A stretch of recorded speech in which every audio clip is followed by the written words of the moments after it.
It's finally upon us, the most anticipated fight of 2025, at least for me, and also the hardest fight to predict in all of 2025. Khamzat Chimaev in his first title shot against reigning champion Dricus Du Plessis. My prediction in this video. Hello and welcome to Bloodsport MMA. Salam alaikum. Walaikum salam. Alright you guys, as you already saw in the title, I made my pick. But let me tell you, I've been doing prediction videos now since 3 years or something, since I have this channel. And this was by far the hardest fight for me to predict, and even though I made my pick, I am still not too confident in it. Because whoever you are, or let's phrase it like this, whoever you listen to this channel, this friend, whoever tells you, I know he's gonna beat him, whoever it is, because I've seen it, it's 100%, this is the outcome. Even if it happens that way, he does not know it. You don't wanna know. You don't wanna know. No one knows how this fight will end because you cannot know. There is no data, no evidence. Khamzat Chimaev has been a welterweight for most of his career. He has never really faced the real middleweight until Robert Whittaker, who also used to be a 170 guy, by the way.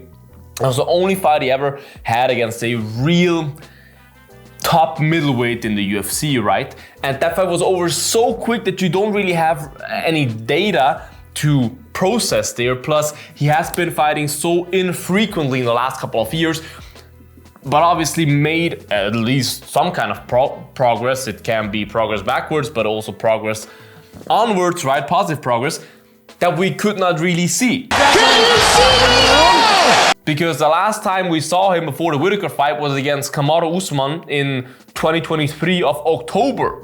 And Kamaru Usman stepped in on short notice for Paulo Costa. Kamaru Usman, who is a welterweight himself, and as I said, stepped up on 9 days notice, if I remember right. So we have no real data of Khamzat at middleweight in recent times.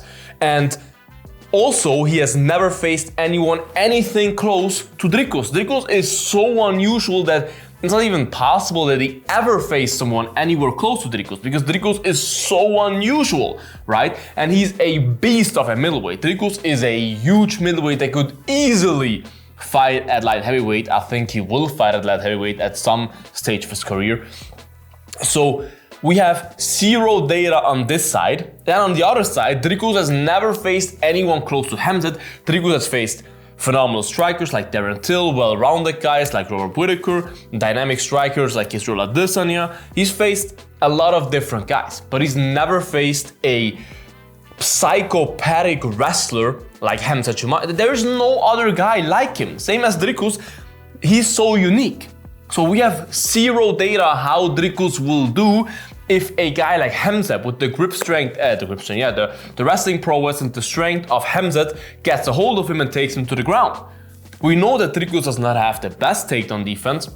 I think his takedown defense is somewhat around 50%, which is neither good nor bad, but he has been taken down quite a lot already in his career. And we haven't really seen much in terms of his get-up ability, which will be crucial in this fight, because I can guarantee you that Khamzat will take him down. Easy money for me. So no one can make because sometimes you can be like, I know, you can never know, it's a fist fight, but I am very confident this guy will win because of this, and this, right? And in this fight, you can, of course, what I do now as well, make assumptions, make some valid points, but no one can tell me they know in their heart, without being biased, 100% who's gonna win that fight, right? So let me break it down as quick as possible, because as I said, there is not much data. So Khamzat Chimaev obviously will not change his game plan. He has phenomenal hands, by the way, as well. It's not like he can only wrestle and has no hands. He has phenomenal hands, at least for 1 round or 1.5 rounds, and his wrestling is second to none. His MMA wrestling is absolutely insane. He shoots from 10 meters away and shoots at a pace where not even Merab or any of those small guys can shoot. He shoots, I would say he has the fastest shot in the UFC. His double leg is lightning fast. I don't think Dricus will be able to defend the takedowns. Maybe the first one, similar to Conor against Khabib, where he knows what's coming, so he will have his hips ready for the first one. But after that, especially since Khamzat is a chain wrestler, if he does not get the first one, he will shoot for the second one and the third one in the same moment, right? So it's like he will just shoot for a takedown like average MMA wrestlers, like, oh, you sprawled, okay, let's get up. You sprawled, okay, I'm coming for the next shot, all in one situation, right? In one process.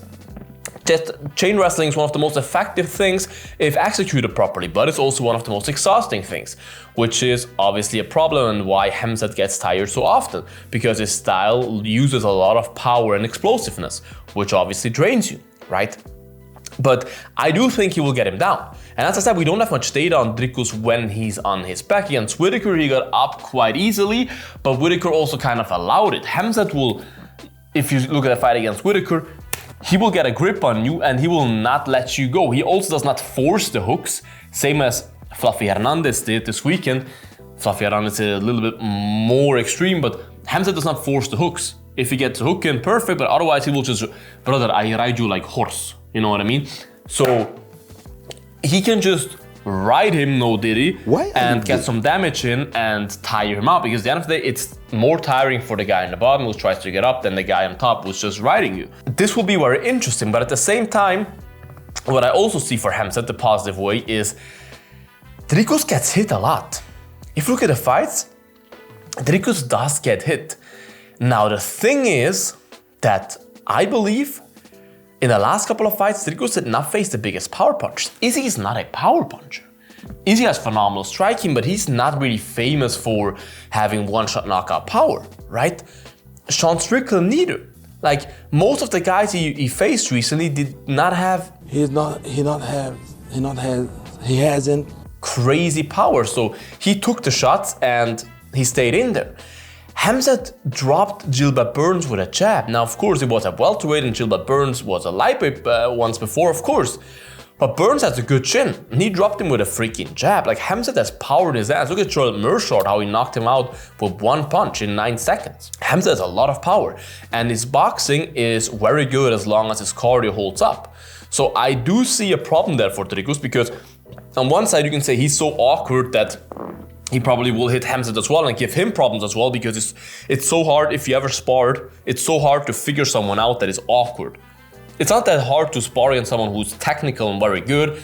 Of course you get hit, but you can figure it out. You can somehow see the stuff coming. I'm coming! Against those awkward guys, it's just like, same as if you grapple with a white belt that comes in for the first time. It's weird, like he does everything he shouldn't do and it's just confusing you and it kind of throws off your game, right? You're a white belt on the mat. So I do think this could be an issue for Khamzat, but at the same time also an issue for Dricus, because Khamzat has the better fundamentals, the better striking in general, if we judge it by a technical standpoint, right? But on the other side, if you look at the pros for Dricus, is Khamzat has never fought anyone anywhere close to as strong as Dricus is. If Dricus gets a hold of you, it's a problem. And Dricus can get takedowns himself. We have never really seen Khamzat facing anyone that tries to take him down, at least not as far as I remember, right? So who knows how good his own takedown defense is? What if Dricus just comes out and shoots first? You know what I mean? You never know. Dricus is a guy who always finds a way to win. So just to make it clear, I am 100% not surprised if Dricus wins that fight. 100% not. Until today, I was picking Dricus. I did not make an official prediction, but until today, I was like, I feel like Dricus is just, he always finds a way to win. Dricus always, he's a typical winner. He always finds a way to win and he's so awkward and he's way too big and all of that. And I lean towards Dricus, but today I rewatched a couple of fights, Khamzat against Whittaker, Dricus against Whittaker and all that, and that's why I made my conclusion. And Dricus can give Khamzat a lot of problems, also in the striking. Like Khamzat his chin has not been tested that much. I mean, against Usman, he took a lot of shots.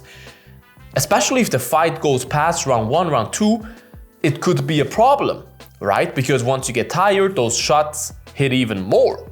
And Dricus has a lot of power. Look how he broke Sean Strickland's nose. He's not a one-shot knockout guy either, but he has a lot of power. So there is a world where Dricus finished Khamzat with his hands. You know what I mean? It's 100% possible.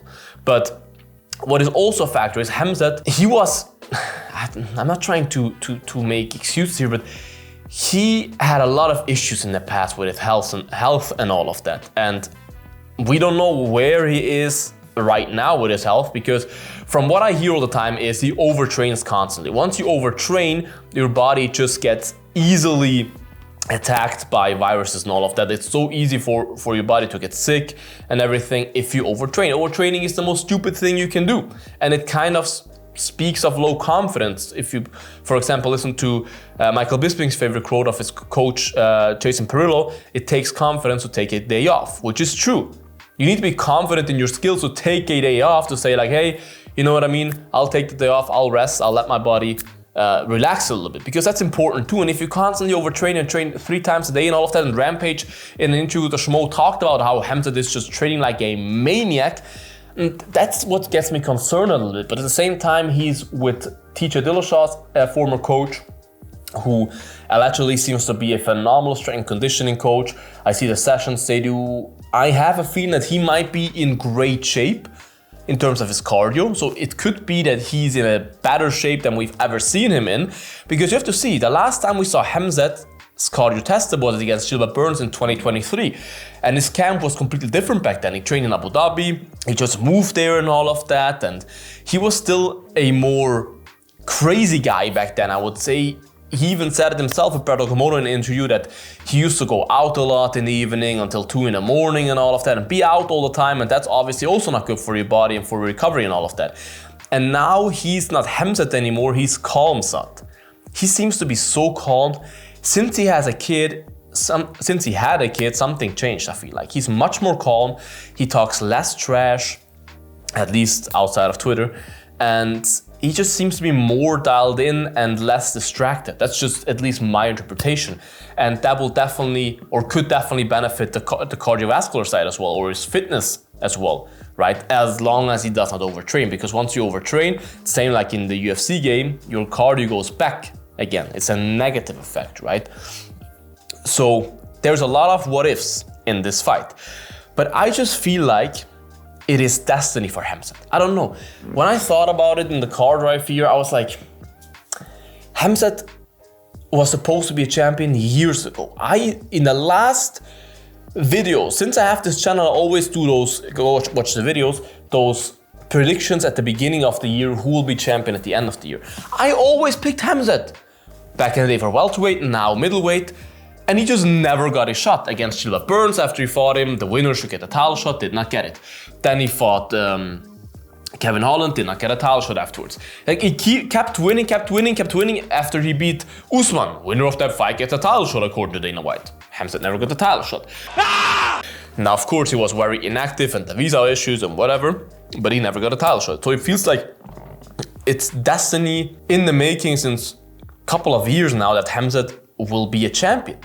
It is inevitable for me that, or it was always inevitable for me that Khamzat will be a champion. I'm the champ, I'm the king, get out! And I just feel like destiny doesn't fail, and I do feel like it's Khamzat's time, and that's why I predict Khamzat Chimaev to win this fight by, I'm making this up on the spot now, how does he win that fight? I predict round number 2, or let's go round number 3, I always go round number 2. Round number 3, which is a risky prediction with Khamzat because of, he used to get tired a lot. I mean, in the 3rd round against Usman, he got beat up because he was so tired, but let's go round number 2. I go back to what I like most. Round number 2, Khamzat Chimaev by submission. Fuck it. Khamzat Chimaev somehow ground and pounds DDP into oblivion and grabs the neck and chokes him. And yeah, will be the new champion by submission in round number 2. That's at least my prediction, and I do hope that he will be more active. But there's a video of me, or maybe it will come out, I don't know, this week, about if Khamzat will be active, how the future looks and all of that when he's champion. But I do believe that Khamzat wins that fight. I am not sure at all, but that's what my belly tells me, that Khamzat, when I close my eyes and think about this fight, I just see Khamzat with a belt. My brain tells me something is wrong with my thought of Dricus standing there with the belt and Khamzat losing this fight. Even though it's very possible, but something in my brain tells me that this is not right. But write your opinions in the comments, you guys. What do you think? Who will win that fight? How? What do you think about my points? Write in the comments. Like this video, guys. Subscribe to the channel. I would appreciate that. Check out the merch, bloodsport.net. Link is in the bio. Check it out, you guys. Stay bloody, and until the next one. Bye-bye. Bloodsport out.